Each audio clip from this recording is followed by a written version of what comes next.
네, 대장동 일당과 유착을해 뒷돈을 챙긴 혐의를 받고 있는 민주당 이재명 대표의 최측근 정진상 정무조정실장이 오늘 오전부터 검찰 조사를 받고 있습니다. 검찰은 혐의를 전면 부인하는 정 실장을 상대로 사실관계를 강도 높게 추궁하고 대장동 비리 의혹과 이재명 대표와의 연관성을 집중적으로 캐묻는 것으로 전해졌습니다. 검찰청에 나가 있는 취재기자 연결합니다. 나혜인 기자. 네, 서울중앙지방검찰청입니다. 네, 오늘도 모습을 볼 수는 없었습니다만은 정 실장에 대한 조사 계속 진행 중입니까? 네, 오늘 오전 이곳 검찰청에 비공개로 출석한 정진상 실장은 오후에도 변호인이 입회한 가운데 계속 피의자 조사를 받고 있습니다. 뇌물수수 등의 혐의를 받는 정 실장이 검찰에 출석한 건 지난 9일 자택과 당사, 국회 사무실 등에 대한 동시 압수수색 이후 엿새 만입니다. 검찰은 정 실장을 상대로 압수수색 영장에 적힌 사실관계를 확인하고 이른바 정치적 공동체로 규정한 이재명 대표가 범행에 개입하거나 적어도 알고 있었는지를 집중적으로 추궁하는 것으로 전해졌습니다. 정 실장은 앞서 구속 기소된 김용 민주연구원 부원장과 달리 진술을 거부하지 않고 검찰이 의심하는 모든 혐의를 반박하는 것으로 전해졌습니다.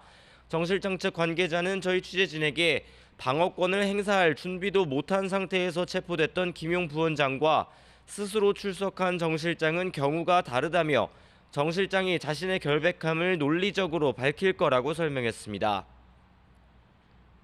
네, 정 실장이 받는 혐의 구체적으로 어떤 겁니까? 크게 네 가지입니다. 성남시와 경기도 공무원으로 일했던 2013년부터 재작년까지 유동규 전 본부장 등에게서 직무 관련 뇌물 1억 4천만 원을 챙긴 혐의와 미래신도시 개발 과정에서 민간업자들에게 사업 정보를 빼준 혐의가 대표적입니다. 또 대장동 사업 특혜를 제공하는 대가로 김만배 씨에게서 개발이익 일부인 428억 원을 이미 구속 기소된 김용 부원장 등과 나눠 갖기로 한 혐의도 받습니다. 하지만 정 실장 측은 유 전 본부장 등의 진술 말고는 검찰 주장을 입증할 아무 물증이 없다는 입장입니다.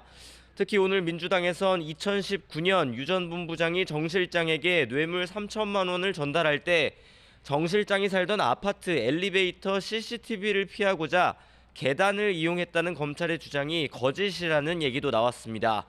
압수수색 영장 내용과 달리 당시 정 실장의 자택에는 계단에도 CCTV가 있었고 사각지대는 없었다는 겁니다. 하지만 검찰은 충분히 현장을 조사했고 확인된 사실을 바탕으로 영장 범죄 사실을 쓴 거라며 진술만으로 사실관계를 단정하진 않는다고 반박했습니다. 그러면서 민주당이 수사지휘부를 피의사실 공표 혐의로 고발한 것을 겨냥해 거대 정당이 구체적인 근거도 없이 수사팀을 흔들고 있다며 유감을 표명했습니다. 지금까지 서울중앙지검에서 전해드렸습니다.